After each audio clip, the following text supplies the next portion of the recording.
Fire Radio. Hey everybody, Jeremy, National Fire Radio. Welcome back to the podcast. Today, a long overdue guest, a gentleman that I've met time and time again. Our paths just crossed once again down in Little Rock, Arkansas a few weeks back. And just want to, welcome you to the show. Kevin Pfluger, how are you, brother? Thank you, Jeremy. I greatly appreciate it. I'm doing extremely well. Thank you. This is long overdue. You've been out there teaching and training and been a part of the circuit for quite a while now. Our paths have crossed many times and so on. And so it was only logical to get you on. It's just I finally got to getting you on. And even this was squeezing it in between trips. I mean, I travel a lot. You travel more, I think. And, you and I were catching up, and you said, it's like literally like every other week you're on the road. Yes, sir. And just first off, I just greatly appreciate it, man. I've always looked up to National Fire Radio as kind of the OG of podcasts. So for you to kind of ask for me to be on here is just super humbling and very surreal. That's cool. So I do appreciate that. Thank you. I just really appreciate the opportunity, man. You just called me old. Anytime you refer to somebody as OG, I'm like, oh my God, I'm old. But I do appreciate the kind words, Kevin, for sure. And honestly, getting to know you and your cadre, guys you work with, guys you train with, guys you teach with, impeccable reputation. I know that your heart is in it for all the right reasons, and I've seen it time and time again. Where are we starting today, man? I mean, let's go this way. 18 years in the fire service, 16 as a career firefighter, a few years before that as a volunteer. You're currently a lieutenant, Live Oak, Texas Fire Department. You're part of the training division. You're rolling out new recruits that are coming through your way. I think standards stand out to me when I talk to Kevin Pfluger. Talk to me about how important standards are and what they mean to you. And it's crazy that we're talking about this right now because this has just been a conversation here recently amongst my shift and my guys. And standards, having too high of standards can really get a target on your back and create jealousy and everything else. And, to the people that don't have as high of a standards, you're doing too much, you're working too hard. But, in their opinion, their standards, if somebody isn't meeting them, well, they're too lazy, and they're not doing enough. So, I really have this conversation a lot with my guys to make sure we're not pushing too hard and doing too much. My chief is a great sounding board as well. He really supports everything, what we're doing. Really, it just comes down to, and I try to use this in so many aspects of my life, of just doing what's right and making the most of our time when we're on shift. Chief Mo Davis has said this before, and I 100% agree with this. The citizens set that standard. They're the ones that truly set that expectation of when you roll up to somebody's house and they're having their emergency, they have that trapped family member inside, and here you come as the fire department. I guarantee you that citizen wants the shift that's training too much and working too hard and too much into the job and doing too many gear workouts and everything else, because we're giving them the best hope to do what we did swear to do with our oath, and just to risk our lives for others at times. And so that's the page that I'm on. That's the page that my shift is on. That's the page that my chief is on. We got other people in the department for sure that accept that and are ready at any time's moment to get after it. But when you look at it like that, from that perspective, and I discuss that with people, if you're on the front porch of your house and you're getting burnt, you can't go inside, and your wife is in there, you legitimately can't do anything. What are the expectations of that point? And it's just not to be aggressive and I'm going to go in, but what would you expect of that fireman leading up to that point in preparation? How often are they working out? What is their, how often are they training? When they train, how hard are they training? Are they in gear? What's their education? So to me, that scenario right there in my mind just drives everything that we do. And then when I ask myself what's the right thing to do, it aligns a lot of times with that type scenario. There's so much to that. And I think about, like, the one thing that was popping up in my brain is, like, as you were talking about this, and it was, interestingly enough, you started off your response with talking about having a target on your back for being too assertive in your standards. And I think what's what's incredible, I want to hear your take on this, is that you're absolutely right. Sometimes we push too hard too fast, and there is a level of resentment and I don't know, a target does get put on your back for maintaining a high level. Yeah, and I just think it comes down to, as soon as somebody's talking about you doing good and how great an individual is doing or being successful, and if you realize as an individual you're not meeting that, you kind of have two options. Are you going to step your game up and meet what they're doing? Or are you going to look in the mirror and say, man, I'm not doing that? And that's where individuals will choose to use words to say, well, that's too much. Maybe they shouldn't be doing that. And then their mindset has shifted away from what's best for the community. Yeah, I would agree with you 100%. I think the other side of it, too, is standards are fluid, meaning we can always adjust our standards, meaning you have a crew that's dialed in with 6+ years on the job.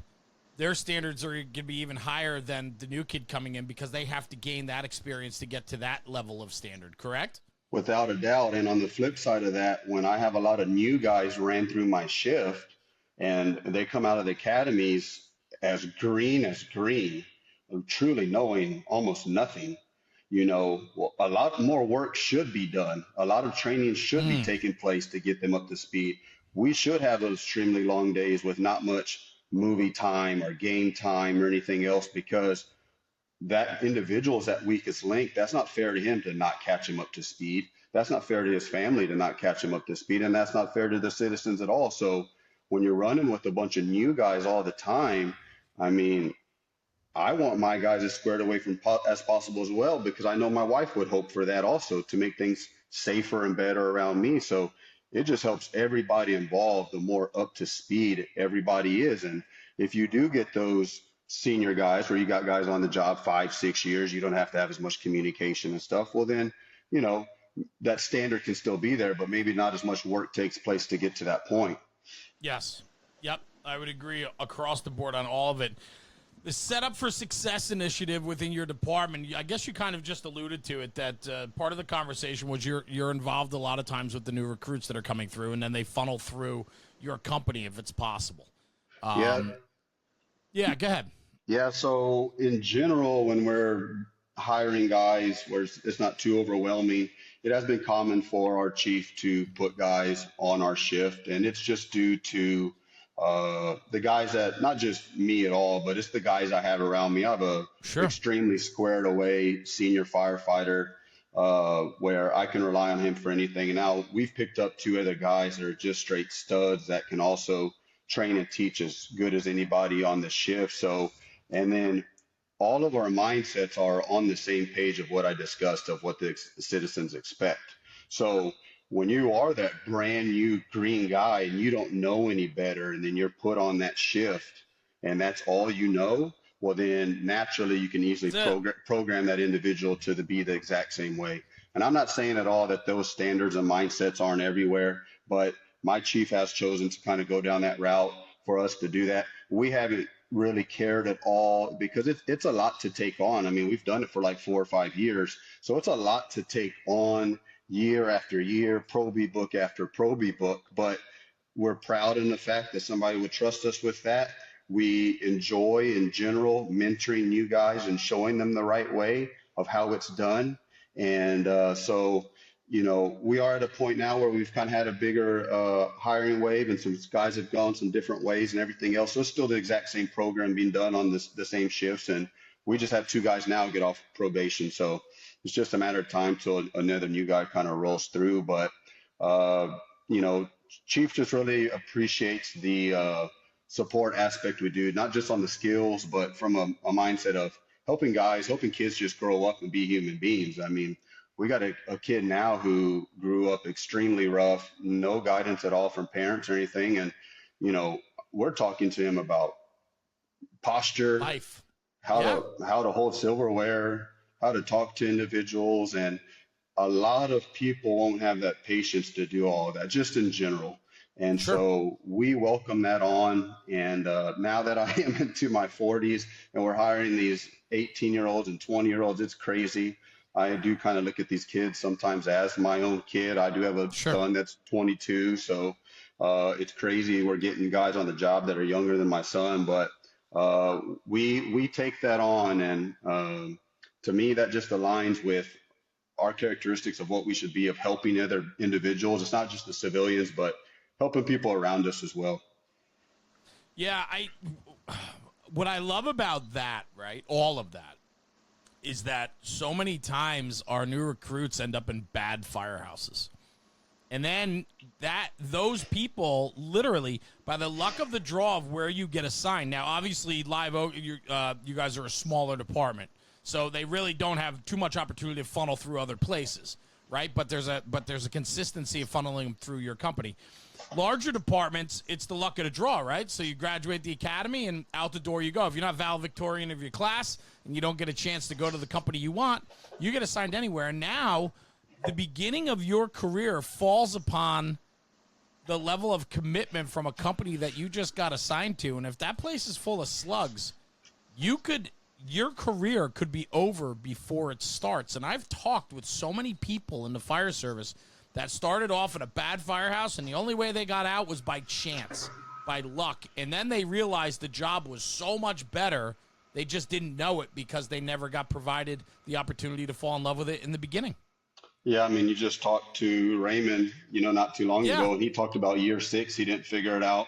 Right. And I guarantee you, I may have been a hard charger at first, but I didn't have that love for the why, the citizens' expectations, and all that until a specific time in. So that's kind of the only hope for those individuals. What is cool with my department in general, I truly feel it's the best department I've ever been a part of across the board. So Good. wherever guys go in general, they are in good hands. But I was just traveling, and I don't want to give too much details, but recently to some places out of state doing some training, and I went to a shift and it was just a complete joke. These dudes, we were offering free training and they wanted nothing to do with it at all. And fortunately, I got to train with a couple guys, and I blew their mind away on stuff we were doing, and I had a blast teaching and helping those 2 guys. And who knows, I might have been that guy that right there kind of exposed them to another whole side of the coin of what's going on in the fire service. But you get around so much, you probably realize this more than I do. I mean, that's unfortunately a mass majority of the fire service. I think there's just a lot of ignorance out there. And I don't use that in a negative way. I just use that as an uninformed way. That's what I love about Ryan's conference, the first the rural feel of the departments he was hitting that are volunteers or out in the county and stuff, where I think sometimes those are the least spots that information goes. I think Ryan's super effective with that conference in that area. And, but we are winning. We are headed in the right direction, but you look at a big department with 50 stations and stuff like that, and I don't know how you ever get any of that out of there. I don't know if we truly ever win with all of that. No, and there's always going to be that. There's always going to be that category in every department, and there's going to be those in a smaller department. It's going to be the 1, 2, 3 individuals that just are checked out, and it's not important to them. They're a seat filler. In the larger departments, you're going to have complete companies that fall that way. And, good people gravitate to good places, and bad people gravitate to bad places. And, it's there's a lot of truth to that. And like any profession, we have the good and we have the bad. We're never going to eradicate the bad. But I will say this, Kevin. It used to be a subculture. It's now the culture. Yep. That's what's exciting for me, right? Is what's become super exciting for me is to watch firsthand how the conversations of conferences and training and making yourself better and paying out of pocket or taking your own time to go somewhere to make yourself better.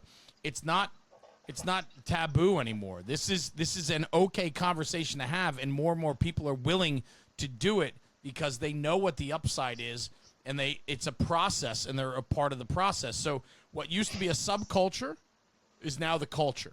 And the subculture is becoming the slugs, and the people that don't want to do anything more, they're becoming the subculture. That's encouraging.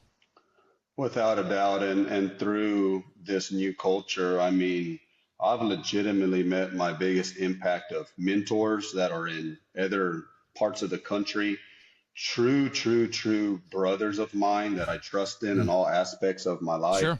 I mean, I'm talking daily conversations. I'm with a group of 7 guys that are all mentors of mine, where we do we do Bible studies together and all kinds of stuff. And we're talking weekly, and the influence of these men on my life that hold me accountable and to high standards, where all of that was met through these outside trainings and conferences. And that's what I've picked up on in other individuals is, don't get me wrong, when you go to a training, a conference, it's crazy, crazy important. But just like when we leave the fire service, our wives are all we have left to what we have Right. left remaining. Well, these relationships you build when you find that true friend through the fire service that you relate to, you are creating lifelong relationships that last past that fire service, that will outlast whatever you learned at that training. And so that's why I've picked up on that specifically. So anything where I'm running with a conference or something like that, we've really keyed in on that. And I'm just looking forward to the new relationships that are going to be built. I Oh, love 100%. introducing new people to each other and Yes. hearing how somebody met somebody at a conference that we were organized with, and how they helped them either with their fitness or their mental health or their marriage or whatever it may be. There's so much to that. I'm 47 years old, and I've made the best friends ever only in the last few years. Same. It's like growing up, right? So it's growing up, you got your friends in high school. I went off to college, right? You got your college buddies, kind of lost track of the high school guys. And then after college, you have your professional friends, right? And the guys that you meet, and your kids' parents, your kids' friends' parents. And, but it's a lot of them are superficial relationships. Yep. What I have found with getting outside of my own place, National Fire Radio 6 years ago got me to step outside of my zip code and really start taking in what the fire service has to offer. I have made the very best friends of my life through the fire service and getting outside of my own zip code. I love the guys in my zip code, don't get me wrong. And I have incredible friends. I just got to spend it with a couple guys this weekend that I don't get to see much anymore. They've moved on. They've moved out of the area. We got back together, and it's like we picked up where we left off. But when I look at like the people that I get to hang with today and how and what they do for me, this is the selfish side, right? But like I'm listening to you talk about Bible study and training and just being a better husband and hobbies, like all those things. I get to be myself with true friends today more than I've ever been able to do that before at 47 years old. You know how many 40-year-olds don't really have many friends? I know. All of them. Yeah, true. All of them. And this is what the fire service can do for you, though. Like that's what I mean by that. And like I'm so glad you brought that up because I'm so much better today because of it. And if I didn't take that chance, if I didn't put myself out there, if I didn't have that opportunity to do that or take upon that opportunity to do that, you and I wouldn't be talking today. Without a I doubt. wouldn't have the friends that I have today, the people that push me in business to be better, push me in fitness to be better, push me mentally to be better, be a better husband, father, fireman, all of it. Yep. So Wild. So very similar story. Who knows? Maybe this is most of the guys' stories. We don't realize it. I bet it is. I had a very tight knit group of friends, and because of that, as I got into the fire service, I didn't want to hang out with dudes because I already had my guys, and I bet I lost a lot of relationships because of that. And exactly the same thing. Not until the last 3, 4, 5 years have I met these guys where I'm like, man, if I would have grown up with this dude, he would have been the type of dude I would have hung out with and I would been with. And it's all because of the fire service as well. What I've truly come to realize that I like to tell people is the more you put into the fire service, the more it just blesses you back. That's been my story. That's been my life. And, you're explaining a little bit of the same. I mean, my marriage is the happiest it's ever been right now. I'm the best I've ever been in my Christianity. Me, just a human, as my normal habits, I'm just better in general of how I am on a daily basis. So, and it's all because of the fire service. I truly give it to that.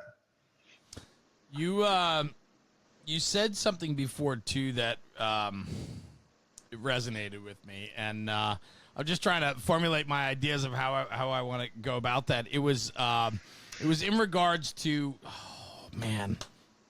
Oh, I'm drawing a blank. All of a sudden, I got too many things spinning around in my head, Kev. I really do. I'll get it. I'll come back to it. But here's the thing, right? The only way this is all a process, and just like the fire service, we have to let it play. And so, like, I firmly believe that, like, the guys that are in my life today, when you sit at that table, the view is just so different than what my view used to be. Oh, I know where I want to go with this. The point is, it's made me better, to double down on what you're talking about. It has made me better in every aspect.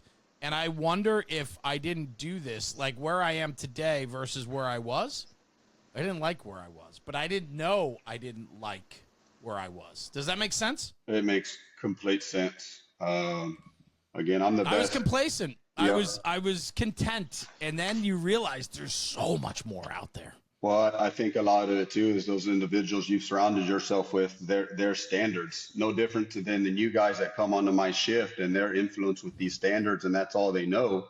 Where if you go to another department and the standards aren't there, then it's easy to fit in with that complacency. But when you meet those human beings that truly care about you, and they're just not going to be yes men and tell you everything they want to know, but they want to have conversations with, how are you treating your wife?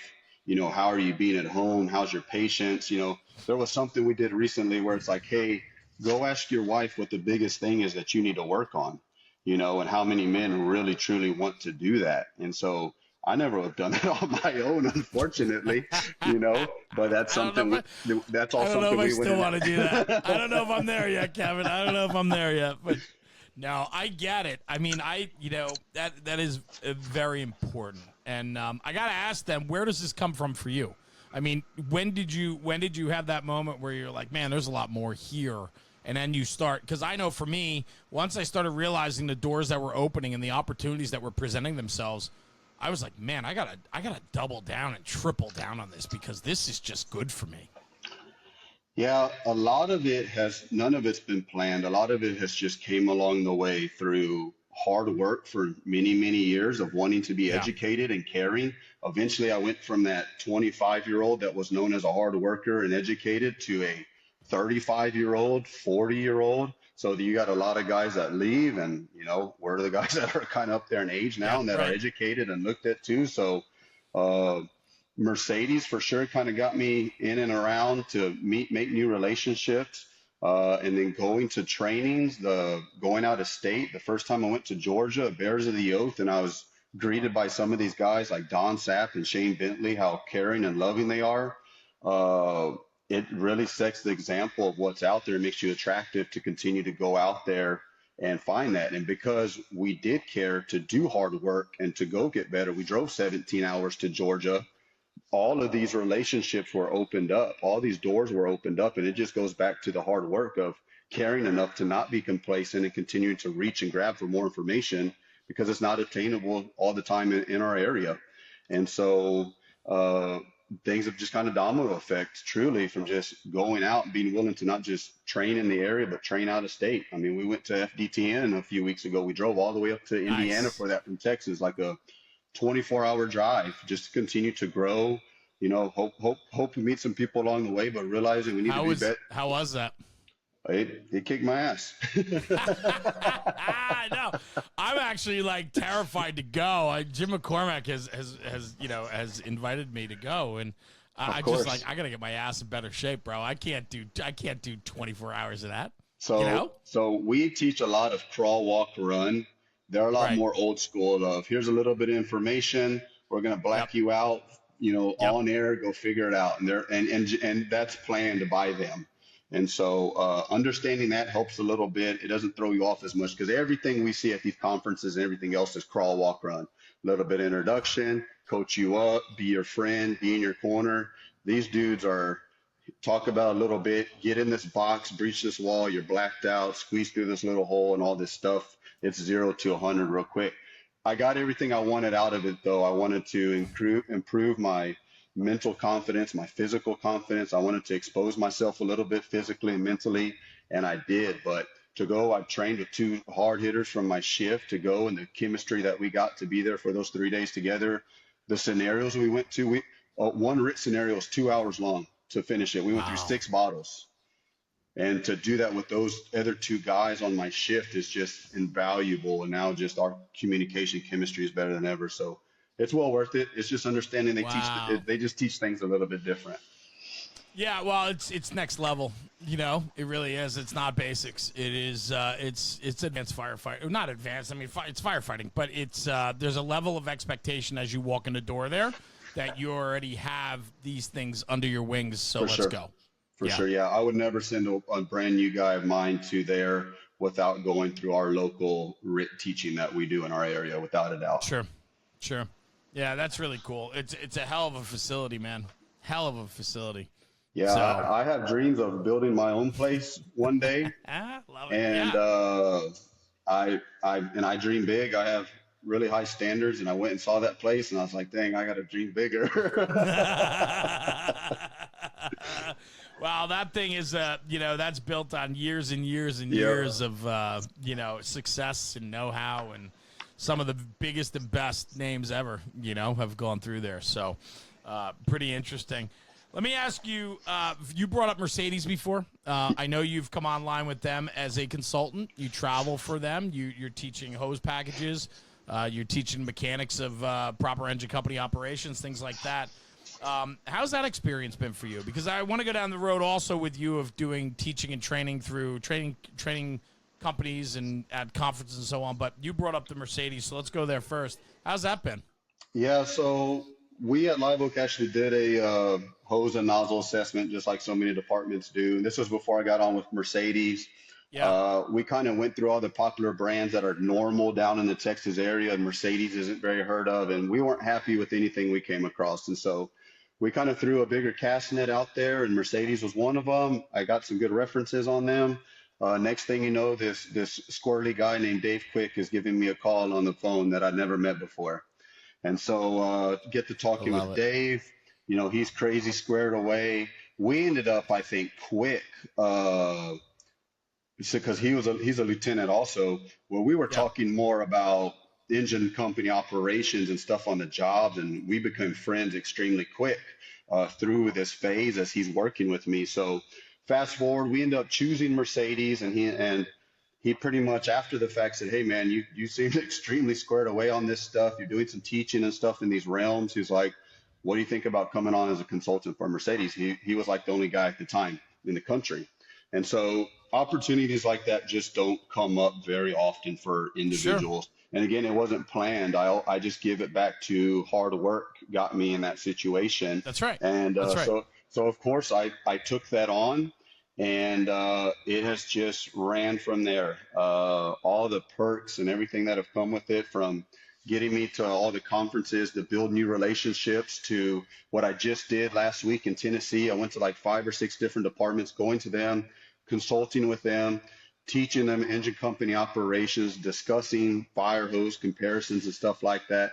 Met a bunch of new people, and that has just happened now nonstop for like 3 years. Yeah. I was just in communication with somebody on something, a new opportunity for me, and I made it clear to them. I said, "Hey, Mercedes is one of the first things that opened so many doors to me. They mean so much to me.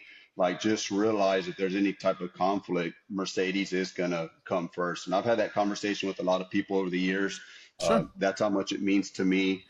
They are still pretty much a family owned operation. So just how they treated me like family, and everything else that's taken place, it's been a really, really fun ride. I have no plans of ever stopping doing that. Something crazy would have to happen with them where they're going to kick me out before I choose to leave. I'm so happy with everything it does. I get a trip to FDIC every year, but I mean, it has sent me to Oregon, to California, to Phoenix, to Florida, to Tennessee, to Indiana, to New Yeah. Hampshire. It has just sent me all over the country. And when you do get to travel like that, and you're talking water supply, you're talking engine company operations and so on, but you also get you get a real good seat, a front row seat to what the fire service looks like all over the country. It varies greatly, does it not? It does, big time. Back to what we were talking though. So at first, when I would say I went to California one time, and I was like, man, this dude's just like me. He's extremely squared away. He's got the education, everything else. But what I started realizing, if anybody's squared away in the department on the engine side and they're evaluating hose, that's obviously going to be the lead for their department as that evaluation is going on, just like I Right. was when Dave Quick called me. Sure. And so as I get around, I'm no longer surprised that I go and there's just this fireman that wants to know everything about nozzle reaction and friction loss and GPM and everything else, water mapping and everything else. So it's just another notch in the fire service where the fire service is winning. Pretty much every single fire department, it seems like, has that educated engine ops guy in their department. And so so that I go to them, we relate. Usually we exchange phone numbers, very similar to like me and Dave Quick. Usually I'm building a relationship with this guy way past of the actual their hose evaluation. And what comes from that too, though, is it like reinforces the fact that we've come as a fire service today to value the science, right? I mean, years ago, you and I, when we first started, right, years and years ago, it was just you stretch a line. There was never talk about hose and nozzle pairings, water delivery packages. Like, that wasn't even a conversation up until only a few years ago did it become important to understand that it's a package. And if you're buying new hose, you need to look at nozzles. Or if you're buying nozzles, you need to look at hose. And it's become kind of the standard today that most departments understand that it's not piecemeal anymore, that you need to do your homework. But in fact, almost all the homework's been done already for you. Yeah. All you have to do now is take the information that's already been provided and put it to work for you, right? Without a doubt. And a lot of the information is because of social media and the internet. Really, the only excuse for somebody to not be educated this day is maybe that they don't have Facebook. If you're on Facebook and you're a fireman, Right. you have all resources at the tip of your fingers. So it's not Yes. ignorance at that point. It's truly past that. It's complacency or whatever you want to call it at that point if you're not obtaining that information. So obviously, Facebook, Dennis Laguerre pushing this stuff for quite a while now has been big. Guys just caring to have the hose line management to be squared away with that. Usually those guys end up being super educated on the attack packages on how they set up. So uh, I agree there is a big majority, but there's still a very big majority too that just is still completely ignorant to it for whatever reason. We just went to a department in Tennessee where they had a package and they're like, man, yeah, I didn't understand why when I chose to go to this 75 PSI nozzle, why my hose, went to crap. And so we had that conversation right there. We put it with a premium low pressure hose and it performed a lot better. So we still have hundreds of thousands of light bulbs to still No turn doubt. on. No doubt. But the information is there and we're headed in the right direction. And I think that's truly all we can ask for right now.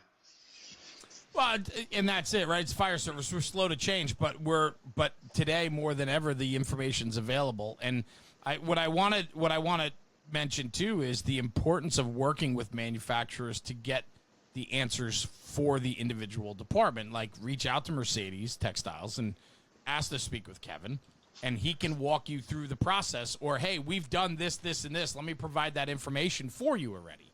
And that's what's exciting for me in the fire service today, where I think a lot of times years and years ago, we just did purchase orders and we just fired them off and we had no idea what we were getting. And now today we have the ability to have all the work done, the I's dotted and T's crossed for us so that we can make an educated decision that's best for us. Oh, yeah. Yeah. Those are the manufacturers have picked up on that it's important to have consultants that are firefighters. Key Hose is doing it with Kevin McCart. Dave's over at Snap Tight now. So us three are pretty good friends, and we think it's super cool that three popular manufacturers have some pretty educated dudes kind of leading from the front. So other manufacturers of nozzles and stuff have picked up on that as well. Obviously, Elkhart's been doing that for a while. So, Hen is doing something similar. So all that does is help the end user win. That's the most important thing. And that's the thing that I truly love about Mercedes. Obviously, it's a business about money, obviously, but I've sat in on meetings time after time where the end user gets brought up. How is this affecting the end user? You wouldn't believe, without an end user involved, how engineers and manufacturers, there's such a disconnect because they're not firemen. And that's what's something cool right now with Mercedes. We're starting to bridge that gap between the end users, consultants, and the engineers to work together. There was times where products were designed where how something handled was never even taken into consideration. Right. And it sounds makes dumb. sense. It sounds dumb, but if we're old enough, we have enough wisdom and everything else. it's no surprise. And so now to work with end users on any product out there, and it's just going to continue to push those standards. It's going to continue to push innovation. We're innovating some things right now with Mercedes that's very exciting, that's going on right now behind the scenes. So, and Great. products in general, you have to continue to innovate, or you're just going to get passed up. Yeah, no, you're right. You're 100% right. That's where we are today for sure.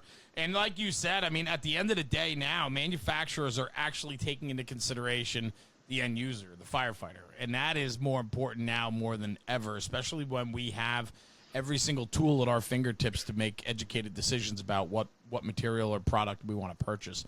No doubt. Prior to jumping on board with Mercedes, I mean, you've been teaching. You've taught for different cadres. You're involved with different cadres. There's a couple different classes that you're involved with: the No Quit RIT and the first line, I think it is, right? The hose line management. Yeah, DAGUM Push. DAGUM Push. Yep. And then you got the DAGUM Texas Fire Conference too. So yes, sir. First off, DAGUM, where does that come from? What is that? What is that? So it's funny always telling this, but so my wife's a unique character. One day you'll get to meet her. She's traveling with me to more fire stuff than ever. So she was caught up on this phrase "dadgum it" for a while, and I got a tight group of friends here in the San Antonio area, so I started saying "dadgum" quite a bit. It's just used as "damn" or the F word. You can use it in a positive way, negative way, depending how you say it.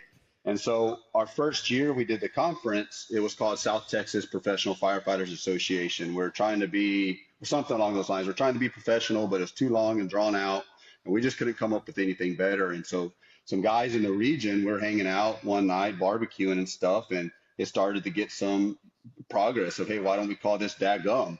And I had actually thought about it a bunch of times, but I didn't want that to come from me. Right. I didn't want it, just because I think it's a good idea doesn't mean it's the right thing to do. And well, it caught a lot of progress. And so it was kind of presented, I guess, to our committee of, the conference or where we run it through. And they said, yeah, let's change it. And that has just been it's been a success in doing that. I'm extremely proud of our conference, the guys we run with, the feedback I get from the instructors and students legitimately, time and time again. We hear how it's the best thing they've ever been a part of. So like that first time I went to Bears of the Oath and the influence I have, I know we're doing very similar things for individuals that come to our conferences and helping their careers. Some of those relationships, strong relationships that go past the fire service, many of them have been formed at our conference. And so that's just something that has turned into something big. The engine ops that we run, the DAGUM Push, is just kind of a branch of that where we're teaching engine ops. And then we've done some local things too. So we had a class. This is all ran through our firefighters union or association, the conferences. So we ran a DAGUM standpipes. That's where we had Dave Quick down, Jerry Herbst, Affordable Drill Towers, and a couple other guys, Jonathan Brumley, come down, and we hosted through our union area training. So kind of the vision is, for sure, without a doubt, the conference, I want it to continue to take place. We got another one scheduled in May for that. And then as time permits, I want to continue, since I've built these relationships through the conferences and everything, bring back Dave for DAGUM standpipes, or bring in whatever, DAGUM Fire Science, bring in some UL guys, or whatever it may be, just to continue to help the area. The conference was born on that, helping our area. I wanted it ran through our association because that's a nonprofit. I didn't want anybody getting greedy with money. I wanted to all go to that, and it was to help our area. And so hopefully I can continue to do branches off of that with the other area trainings. The DAGUM Push is just an engine ops. That's what we were teaching up at the first end, and where we've been hitting up other conferences with that. We've been very successful with that too. And I'm proud in everything that we have, the success. The root of it all is the human beings that we're running with. We truly, somebody might be fooling us, don't get me wrong, but we truly hang our hat on running with good-hearted, caring, loving individuals. If you're a piece of shit and we know it, you're off the team, just as simple as that. No different than on shift. You can have the guy that's squared away and he's the best at doing the job, but around the firehouse, he's shitty. Well, usually when that guy leaves, everybody's happier. And the same thing can happen to a training cadre, where somebody gets brought on just because of their skill set and how good and stuff they are. But if they're a shitty dude, a lot of times that's where conflict will happen and cancer grows. So Tom Hollick, Daniel Cano, these guys we run with, I can't even get Daniel on a podcast. This guy's so humble and so much humility. We brag so much. We're the biggest nobodies from nowhere. And that's what we truly believe. We're just so fortunate to do what we do. But we're hard ass workers. That's what we say in our intros. That's what we said at the first end. Past years in service, we really don't talk a whole lot. We say our resume really doesn't matter what it is up to this point. That's not going to teach you a damn thing. The 8 hours we spend training with you, that's where we'll prove our worth to you. And so, especially down here in Texas, you got to have hard workers that get after it when we're training in 100 degrees plus weather. So we pick up dudes that are great guys, hard ass workers, nobody from nowheres that are skilled and educated, and it just puts out a great product. Well, rightfully so. I mean, you're all in it for the right reasons. You all fuel each other to want to be better, right? There's no me involved, right? It's all about the outcome and the ability to teach and train. It just makes sense. I mean, and that goes back to our conversation from earlier, though. I think you learn that over time, like where we are today in our friendships. And the people we surround ourselves with is very different than years ago because we've matured to understand what that can do for us. I mean, when you go away with your cadre and you guys get done teaching, the level of bond that you share working in 118-degree heat, teaching guys, something a little bit different or something new or reinforcing what they already know, the level of accomplishment that comes out of that, it's insurmountable. It's hard to even put into words. Yeah, first in was a great example. We drove up there, it was 8 or 9 hours. We didn't stay the night. We loaded up in the van, changed clothes in the training at the training house they got there, and we drove home sweaty and smelly. No kidding. And just decompress together and for sure just absorb all of that in of what just took place.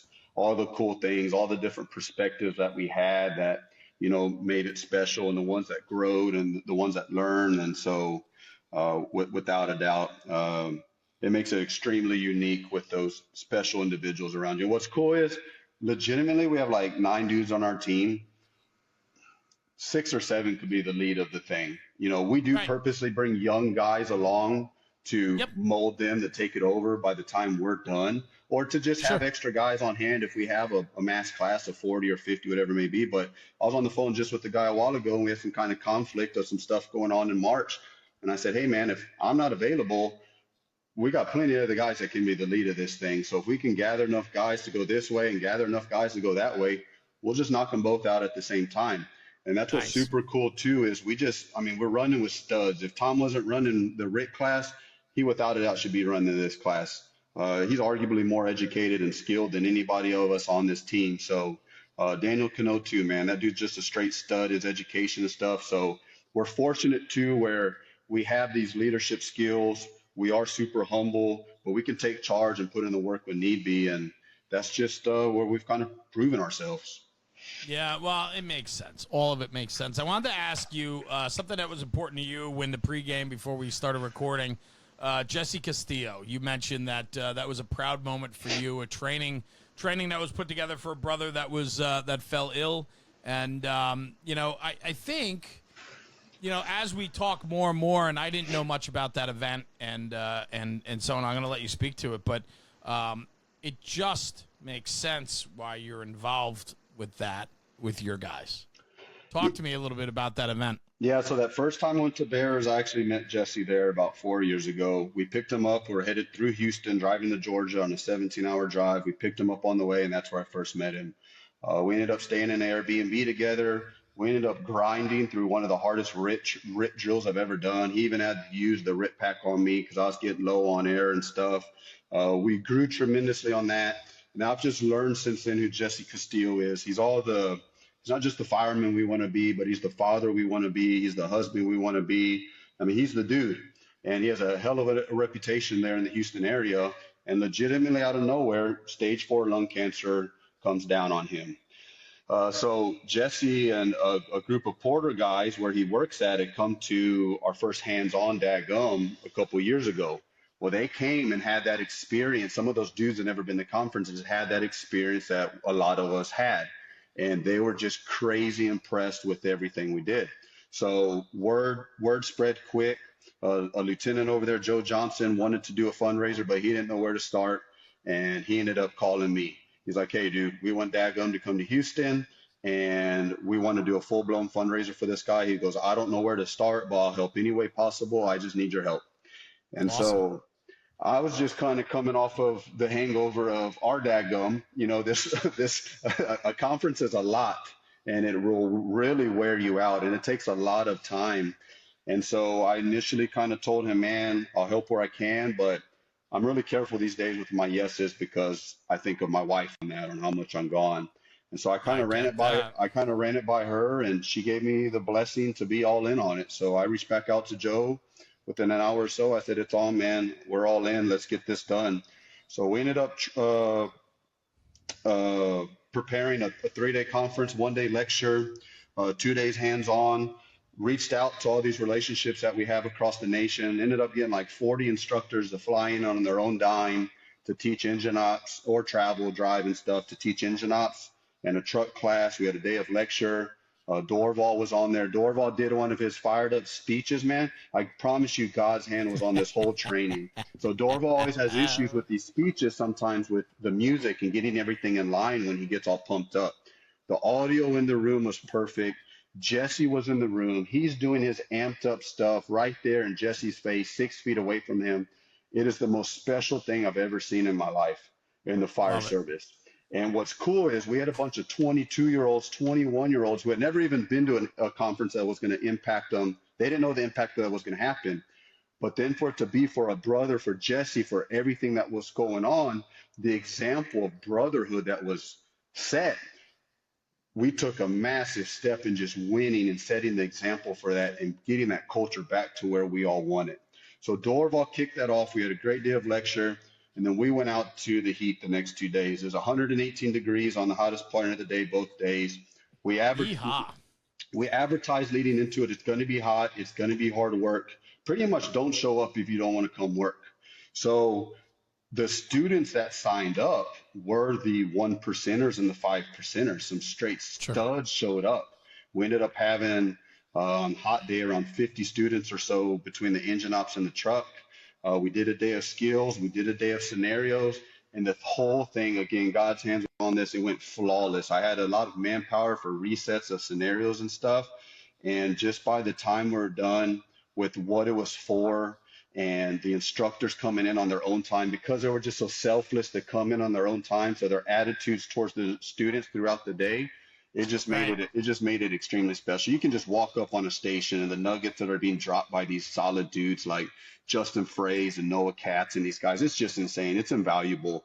And to be doing it in 118 degrees and full gear and everything else, it was just crazy.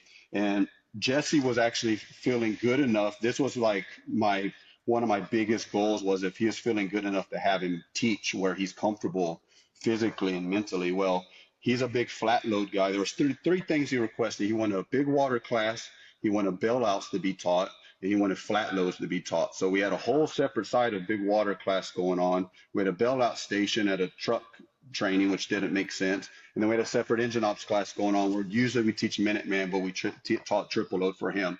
So we actually got him involved in teaching. So again, I can only imagine that 22-year-old that's going already intimidated by all these heavy hitters and stuff Right. that are there. And then here's Jesse, this guy with stage 4 lung cancer, staring you in Doing the it. eye and teaching it to you and busting his ass. The whole thing was planned around a conference that Jesse would want to go to get the reps, and that would kick his ass. And so this thing kicked the instructor's ass. The day of evolutions, we weren't even halfway done. I had some instructors that were like, "Hey, Kev, we're about done, right?" No, sir. That's not what Jesse would want. And so we still grinded Wow. till the heat of the day. So it just ended up being a huge success. We were able to present Jesse and his family with a massive check. Really don't want to share that It's information out beautiful. of respect to him, but Oh, for sure. it legitimately It wasn't the most convenient time. It was easy to do because of the situation I was in, what the work I was up against compared to what Jesse's up against. Joe Johnson ended up being an amazing host over there, having us in. And it just ended up being one of the most special things I've ever been a part of. And I'm just going to be proud of the students that were involved and instructors that were involved because their mindsets, how they showed up to work, is what did it. It's wild. I mean, that is when you sit here and look back at it, and it's got to be incredibly rewarding for yourself, but also for your guys, and that's your crew, that's your group, and it's like that's one of those motivators that you keep in your front pocket when you need it. You pull it out, you talk about it, and everybody gets rejuvenated and refreshed over that. I want to ask you this: Did you know you'd be here today? Like early on in your fire service career, did you know that you had all of this in you, or did you find it along the way? How I started off, my life was a little bit different. I was a complete fool, Jeremy. I got in trouble with the law a lot. Mm-hmm. Early on in my life, felony charges as a 18-year-old. Wow. Always pushed the limit. I've always been the type of guy, I guess you can call it an addictive personality or whatever. Whatever I'm going to do, I'm going to be the best at in my mind. So if I I'm get going it. to be doing something negative, drinking or whatever you want to call it, Right. I'm going to be the best at that. If it's going to be flowing and moving and I'm like, man, that's badass. I want to do that. In my mind, I'm going to be the best at that. Well, early on in my life, I was the best at a lot of bad things that we shouldn't have been doing. So I ended up at the time too getting my girlfriend pregnant. Hadn't had a son at 19. Very similar to Dorval. Me and him have had this conversation where I truly felt my son saved my life at that time. It really got me on track. Fortunately, I had good guidance from very good parents where there's always Nice. a standard of being a successful individual, even though I always just pushed the line on risking everything. Sure. So having my son come along got me on track. I ended up getting primary custody of him when he was 6 months years old. And I realized like, okay, I got to figure out something to do now that where I can support him with the salary and everything else. And so that's where I knew a dude that had gone to EMT school and fire academy. Within a year, he was applying at career jobs. And I was like, man, if he can do it, so can I. This is while I was on probation for felony charges. Wow. So I took a risk on some stuff. I went through the Yeah. academy. There was a chance, big investigations were done on me on if I'd even be able to get certified on stuff in the state of Texas. They did investigated everything. I provided them everything. They cut me a break. And so, long story short, fast forward, I ended up at a fire department. One of my instructors at the academy was a captain there. He had seen me as a single father already. He knew all about my son. He saw my work ethic and talked to me. He pretty much said, "Hey, Kevin, we're gonna have an opening on my shift." He goes, "I can't promise you anything, but he goes, what I can promise you, I want you on my shift." And so I said, "Cool, Cap. Well, I got all this that I got also got going on."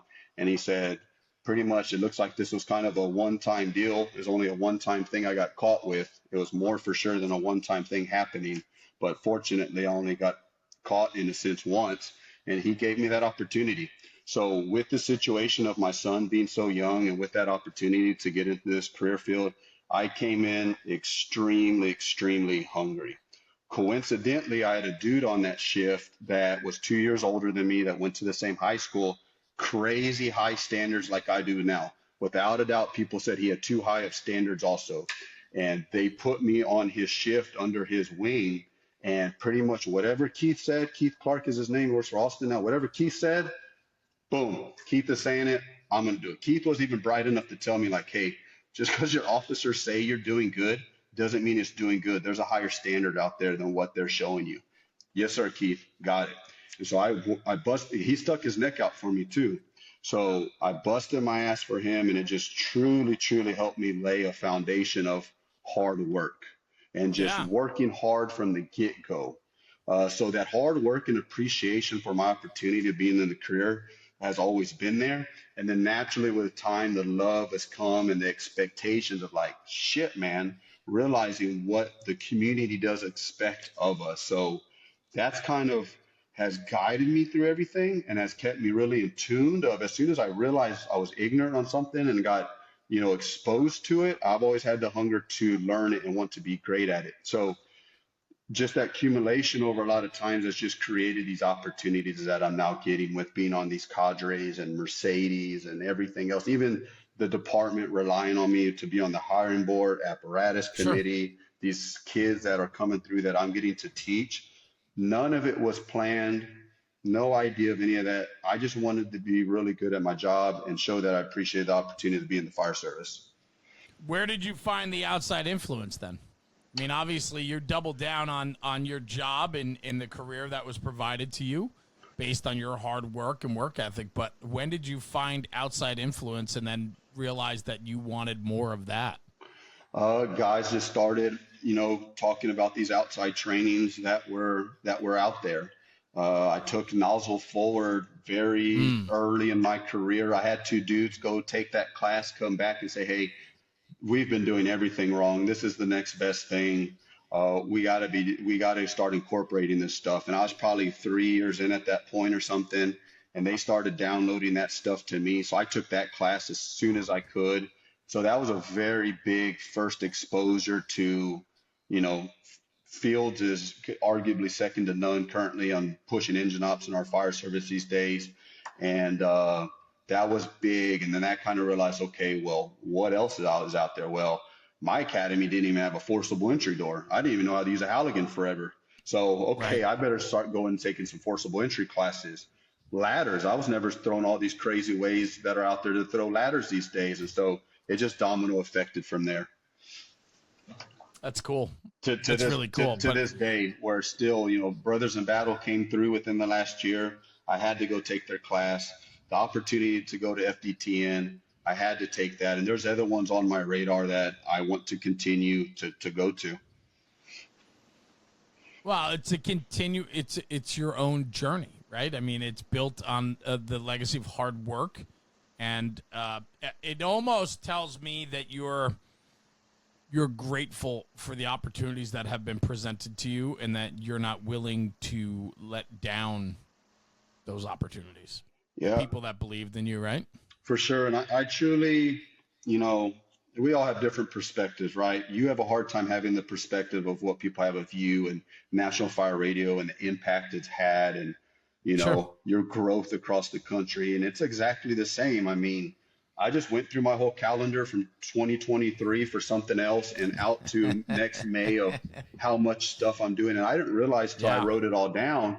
And Yes. then I am humble enough to realize the influence we can have on people, the special impacts we've had on people, because people have come back and told me those stories. So I for sure don't take it for granted, but I realize, man, I can lose my leg next to her. Anything can happen. All of this can be taken care of immediately. I legitimately have guys that I talk to that tell them that I've told them if I ever get cocky or a big ego or anything like that, pretty much slap me in the face and tell me, what the F are you doing, man? Because we're extremely, extremely fortunate for this opportunities that we have, and all the hard work that's been put into this and all the blessings that's just come back. I feel if I stop putting in that hard work, it can easily go all away just as quick as it all came. I think it can, and I think though that there's this really interesting thing that when you do the right thing will be done for you. And I didn't really understand that or wrap my head around that only until recently. To really understand that when you do, and I think you said it earlier on in this podcast, when you go all in, the return is bountiful. And you have to be willing to give yourself to this crazy thing. And I promise you that the return is so much bigger. I believe that. The right thing is a key ingredient. That's in my expectations talk with new individuals, to have the habit within yourself, personally on duty and off duty, to do the right thing. Usually the right thing takes work. Usually the wrong Yeah. thing is not doing It's something, easy. not talk. Yes, it's the easy route to go. And in this complacent society we live in, that's naturally as tough and, certain ways people appear on the outside. There's a lot of complacent dudes out there.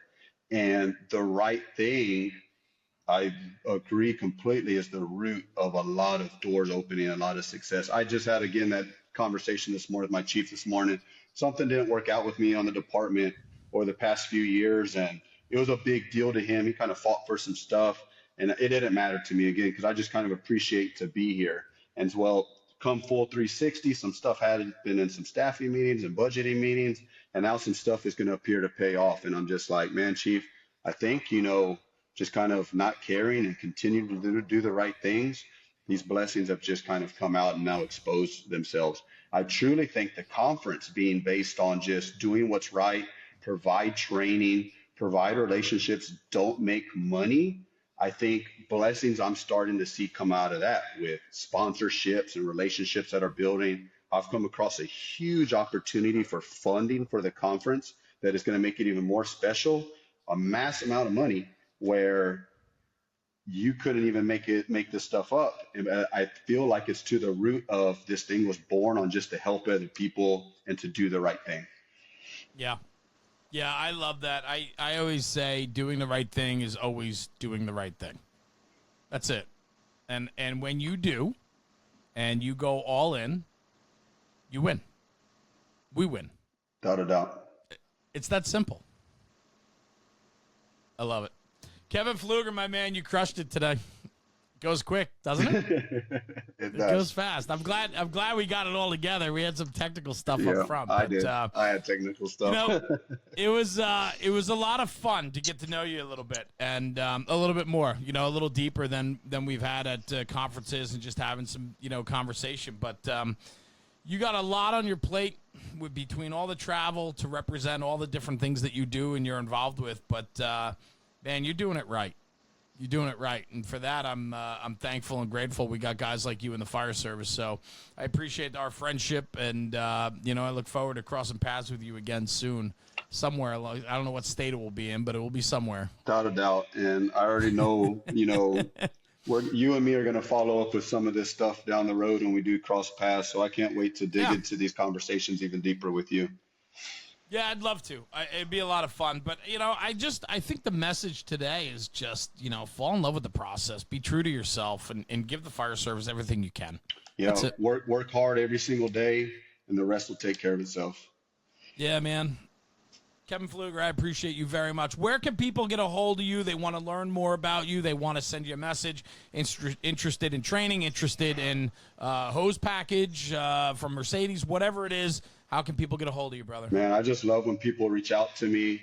I'm more than welcome to phone calls. My number is 210-393-0439. I am on Instagram under Kevin Pfluger. I'm on Facebook under Kevin Pfluger.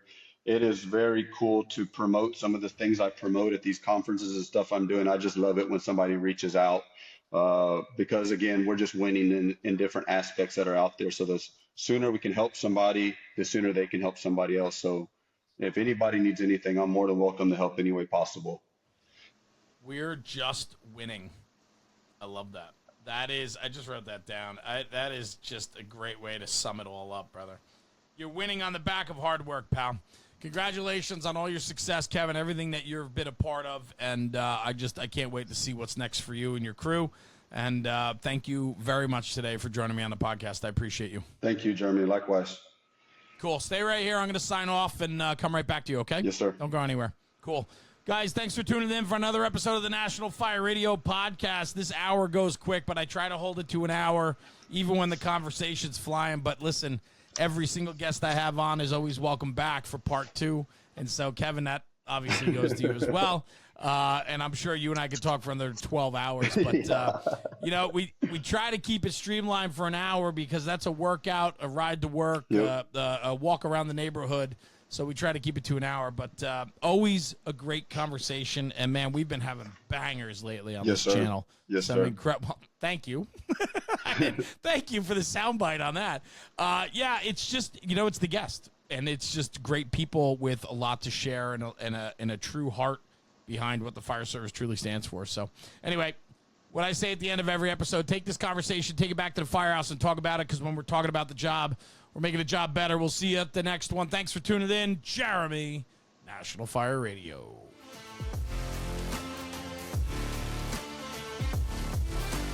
National Fire Radio.